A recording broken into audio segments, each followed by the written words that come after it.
You know what? I gotta admit, I love Splatoon. If you check out this channel, you'll see that I recently was doing some streaming where I fought in the final Splatfest. You can go watch that video where I declare victory over Team Order. I just wanted to bring that up at the start of the video and show you these cute little squid pillows because I didn't know what else to do. But now that the intro's out of the way, welcome to Weeaboo Wednesday. We're gonna leave this area open here because I have some cool stuff to show you today. The first thing I want to talk about is the final Evangelion movie in the Rebuild series has finally gotten a release date. Yes, it would seem that Evangelion 3.0 plus 1.0, the final Evangelion movie, is actually to be released June 2020 in Japan.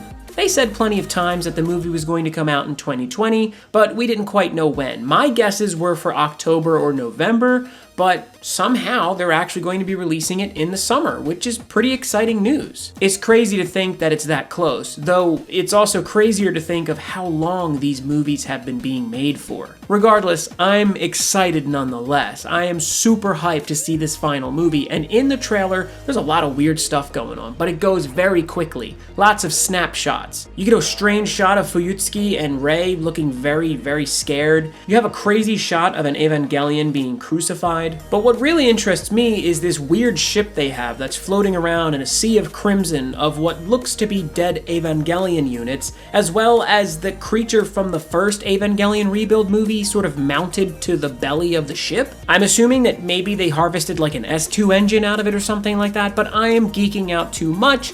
I'm excited for the movie to come out, and you should be too. The one thing that I didn't see that I'm very curious about is the Eva Mass units. Yes, of course, the Eva Mass, the creepy things that made the end of Evangelion what it was.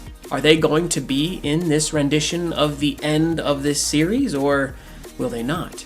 Only time will tell. I previously talked about an attempt to shatter the record for the world's largest in real life Kamehameha. This was to happen at San Diego Comic-Con, and it did. It would seem the final number was something like 784, and all these people gathered together to perform one group Kamehameha. Funny enough, I heard the Guinness employee stating that they needed 250 people to break the record, so they tripled it basically. And I think that that's kind of a low number. I'm sure they can get this somewhere else. But either way, Sean Chamel was there, they did a big group Kamehameha, it was pretty cute.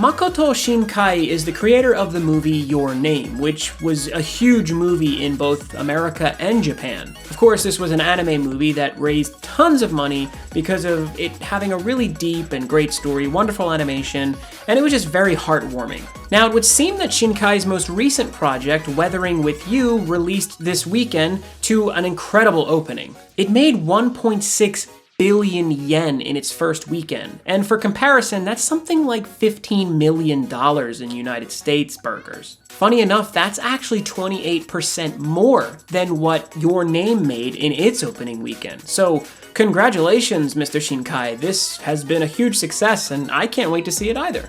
Super Monkey Ball Banana Blitz HD.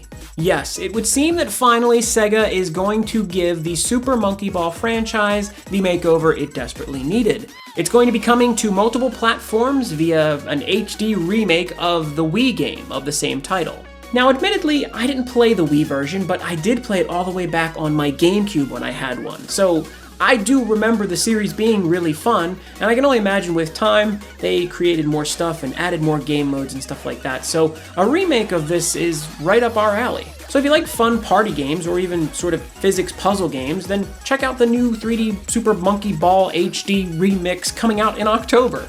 I'll give special attention to if they still have the pool game in it. There was actually a game where you played like billiards, and it was a lot of fun because you would hit the monkey and the ball at the other balls. And I actually just like pool, so this was a fun game to me. Finally, there's a bit of somber news, and I'm sure that you've heard this buzzing around lately because it was a really big deal. Normally, I wouldn't want to talk about something like this because I feel like it's incredibly negative and sad and unfortunate, but as unfortunate as it is, it did happen, and it's something that we need to learn from. And obviously enough, it was such a big event that it created waves in the anime world, as well as it really even reached out to normal, just non-anime fans. I saw people on Facebook posting about it that know nothing about anime.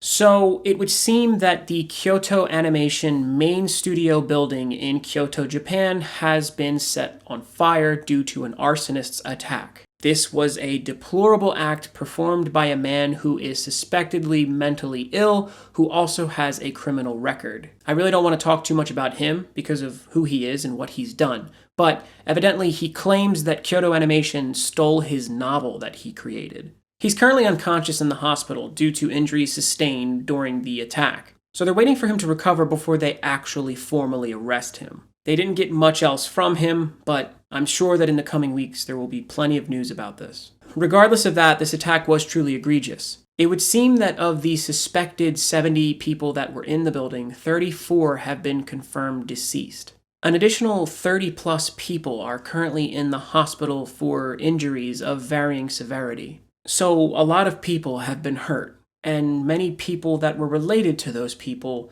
as this spreads out, were also hurt. It's a terrible tragedy, and one that we can only pray does not happen again.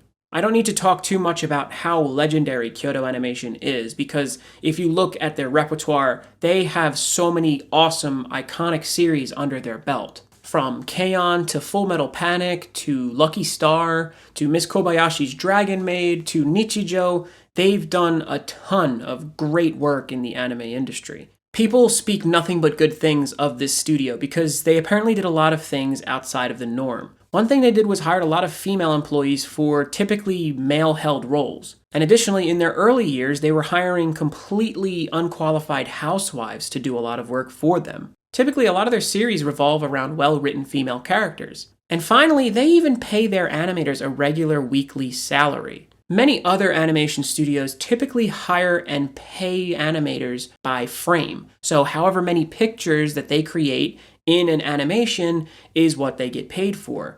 This leaves animators severely underpaid and incredibly overworked. So this was a huge deal. It's really just kind and very heartwarming to see how much they really did give to the craft. This was their first studio building. This was the first building that everything started in. And evidently, according to the president, everything has been claimed by the fire. He can't even estimate how much was actually lost in the blaze, because evidently it took computers, it took hard drives, it took everything in the building and completely destroyed it. This means tons of work is gone, and tons of future prospects in projects that may have been being worked on have also potentially been lost. Not to mention the history of this being the building that started everything. With that in mind, though, it would seem that the president also is considering tearing down this old building and creating a memorial park where it once stood. After stating all that, you would hope that there's something, right? Well, thankfully, somebody has stepped up to try to help.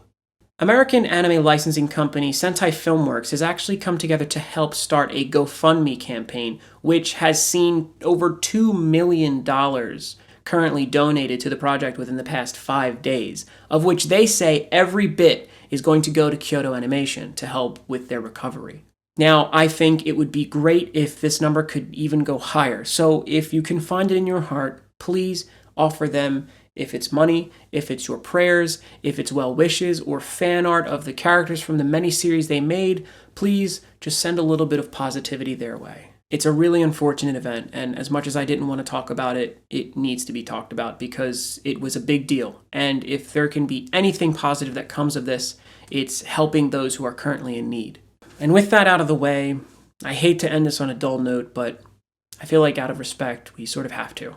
Thank you so much for watching. If you did like this video, please go ahead and leave a like. It spreads some of that love and positivity further out into the world, and hopefully that'll come back to all of us as well. Were any of these stories interesting to you? Please make sure you comment below, and if you haven't yet, please subscribe to the channel. If you want to watch something else, I'm going to link another video over here, so please do click that. It does help me a lot, and I will see you guys back here on Friday for a figure review. Thank you so much. Have a great day.